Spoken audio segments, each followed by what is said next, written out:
Hi Apartment Therapy, this is Laura. Welcome to my 1,300-ish square foot apartment in Los Feliz, California.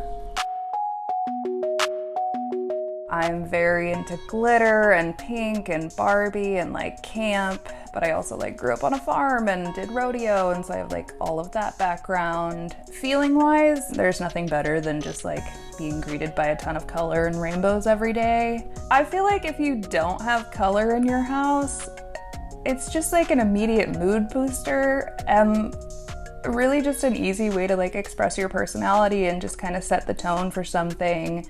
White sounds awful. I don't know, it's just so boring to me. Like it just doesn't spark joy or like make me feel creative or anything. The living room was one of the first rooms that I designed from the floor up. I picked the color first, it's called Flamingo Feather, and I just thought that was perfect. The ceilings in here are round, so I was trying to decide, should I just stop the color at a certain point or should I just go all the way? And I thought it would look kind of ridiculous if I didn't go all the way. The posters on the wall, I actually designed those. Someone on Twitter said they were hideous once and it ruined my week for like over a week. I got a label maker and I hide little sayings in like the corners of things and like the doorways, and like I had a friend over last week and he's like, "Are there more of these?" And I'm like, "Yeah, go find them." And he was like hunting all over the house for them, so.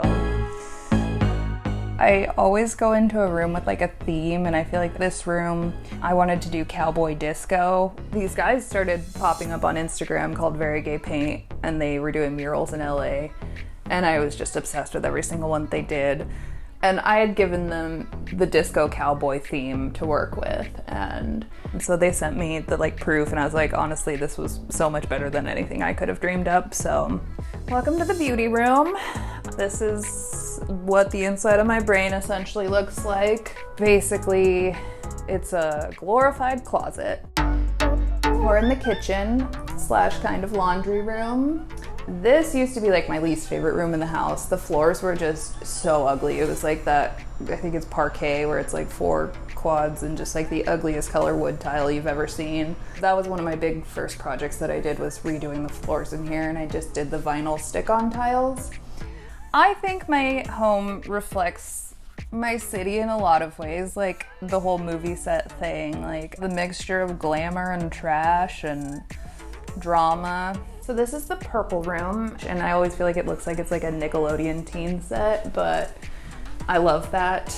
Some advice I would give is definitely mood boarding. Do things digitally so that you don't have to commit to anything right away. Also spend a ton of time on websites and Pinterest and stuff. Look up color palettes if you don't really know. Like pick a color you like and then just be like, green color palettes or like complementary colors, and then just start exploring. Also, upcycling is a huge thing. Like if you just paint something, like a piece of furniture that you don't love, it can just bring it like fully back to life. And yeah. I have a Jonathan Adler console in the living room. That's my biggest like money indulgence. Oh, and the couch. I spent a ton on the couch. A lot of other stuff though, I've like mostly IKEA and thrifted and like upcycled. I have a giant disco ball in my room that does nothing but take up space. The beauty room is an indulgence of its own. The shoe wall. There's many indulgences for sure. I think it's important to indulge yourself because you're the only person that you get to hang out with forever. And like, this isn't like sad or anything, but I've been alone a lot of my life. All my siblings are like 8 or 9 years older than me, and my parents got divorced when I was young, and so I've just spent so much time by myself. And there was a time where I like hated that, but then I just realized I was like, you know, you could hate it and like feel crappy all the time, or you could just kind of decide to like yourself and like feel like you're hanging out with a friend all the time.